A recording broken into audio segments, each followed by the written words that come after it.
नमस्कार, मैं स्वतंत्र कुमार और आप सभी का स्वागत करता हूं आपके अपने चैनल शॉर्ट हैंड टीम पर। तो दोस्तों, आज के इस वीडियो में जनसत्ता के संपादकीय से 573 शब्दों के डिक्टेशन को हम लोग लेने वाले हैं। इसे हम 80 की स्पीड में लेंगे। शुरुआत हम लोग 80 की स्पीड से ही करेंगे, लेकिन धीरे धीरे कुछ वीडियो के बाद स्पीड को हम लोग बढ़ाते जाएंगे। लेकिन मुझसे अगर आप ये चाहते हैं कि प्रत्येक आर्टिकल को मैं संकेत लिपि में आपको लिख करके दूं, यानी शॉर्ट हैंड में अनुवाद करके दूं, तो उसके लिए डिस्क्रिप्शन बॉक्स में आपको एक ईमेल आईडी मिलेगी। उस पर अपना नाम, पता और कांटेक्ट नंबर मुझे ईमेल कर दें।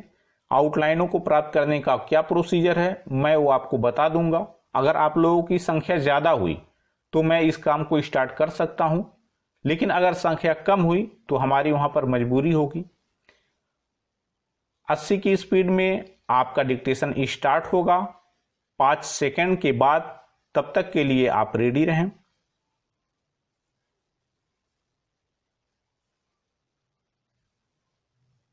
स्टार्ट। छोटे निवेशकों और वित्त क्षेत्र के ग्राहकों के लिए रिजर्व बैंक ने 2 बड़ी योजनाओं की शुरुआत कर वित्तीय क्षेत्र के विस्तार और सुधार की दिशा में महत्वपूर्ण कदम उठाया है। पहला यह कि अब खुदरा निवेशकों को भी सीधे सरकारी प्रतिभूतियों में निवेश की इजाजत दे दी है। हालांकि इस खुदरा प्रत्यक्ष योजना का ऐलान रिजर्व बैंक ने इस साल फरवरी में अपनी मौद्रिक नीति में ही कर दिया था।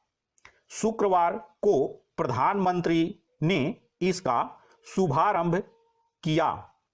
माना जा रहा है कि खुदरा निवेशकों को सरकारी प्रतिभूतियों की खरीद बेचान की इजाजत देने से न सिर्फ बॉन्ड बाजार का दायरा बढ़ेगा, बल्कि निवेशकों को भी एक और विकल्प मिलेगा। इस योजना का मकसद बॉन्ड बाजार को बढ़ावा देना है। गौरतलब है कि अर्थव्यवस्था में संस्थागत सुधारों की दरकार लंबे समय से बनी हुई है। बॉन्ड बाजार को खुदरा निवेशकों के लिए खोलना इन्हीं प्रयासों की दिशा में बड़ा कदम है। पैरा। अर्थव्यवस्था में तेजी लाने के लिए छोटे निवेशकों का आधार बढ़ाना जरूरी है। जब तक छोटे निवेशकों की निवेश बाजार तक पहुंच नहीं बनेगी तो बाजार में पैसे का प्रवाह बनेगा कैसे। इसलिए निवेशकों के सामने विकल्प जितने ज्यादा हों उतना ही अच्छा है। अब तक देखने में यह आया है कि खुदरा निवेशकों की दिलचस्पी शेयर बाजार, म्यूचुअल फंड, सोना, कंपनियों और बैंकों की सावधि योजनाओं, डाक खाने की बचत योजनाओं में रहती आई है। इसका कारण यह भी है कि इन योजनाओं में प्रतिफल अच्छा मिल जाता था। हालांकि पिछले कुछ सालों में बैंकों की ब्याज दरों में तो भारी कमी आ गई है। डाकघर बचत योजनाओं की दरें भी घटा दी गई हैं। जमीन जायदाद में लोग निवेश कर नहीं रहे हैं क्योंकि इस क्षेत्र में मंदी बनी हुई है।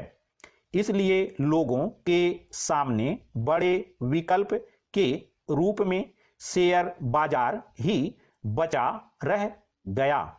हालांकि बॉन्डों में निवेश को आमतौर पर एक अच्छे और सुरक्षित निवेश विकल्प के रूप में देखा जाता है, लेकिन इनमें निवेश प्रतिफल दूसरे विकल्पों की तुलना में कम रहता है, इसलिए लोग दिलचस्पी नहीं दिखाते।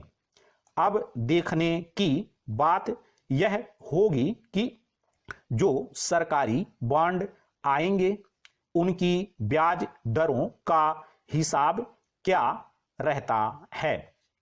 तभी पता चल सकेगा छोटे निवेशक दूसरी योजनाओं के मुकाबले बॉन्ड योजनाओं को कितनी तरजीह देते हैं। वैसे भी बॉन्डों में निवेश को लेकर ज्यादा उत्साह इसलिए नहीं रहता क्योंकि इनमें निवेश की अवधि लंबी होती है। बॉन्डों को नियत अवधि के पहले भुनाना घाटे का सौदा साबित होता है। छोटे निवेशकों का रुख काफी हद तक इस पर निर्भर करेगा कि सरकारी बॉन्डों में निवेश को लेकर शर्तें क्या रखी जाती हैं। हालांकि रिजर्व बैंक इस प्रयास में है कि बॉन्ड बाजार को भी शेयर बाजार की तरह ही निवेशकों के अनुकूल और ज्यादा गतिशील बनाया जाए।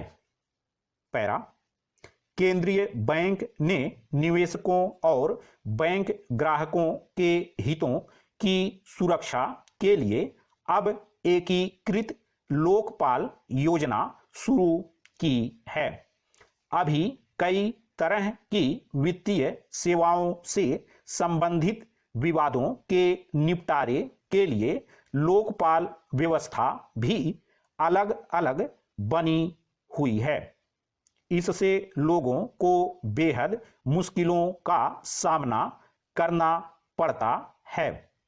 लोगों को शिकायतें लेकर भटकना ना पड़े, इसके लिए एक देश एक लोकपाल की तर्ज पर एकीकृत लोकपाल व्यवस्था काम करेगी। इसमें कोई संदेह नहीं कि यह एक अच्छा प्रयास है, पर अब तक अनुभव बताते हैं कि ऐसी सेवाएं शुरू तो कर दी जाती हैं, पर समय के साथ वे सेवा की कसौटी पर खरी नहीं उतरती। इसलिए एकीकृत लोकपाल व्यवस्था दक्षता के साथ काम करे, यह सुनिश्चित होना चाहिए। स्टॉप।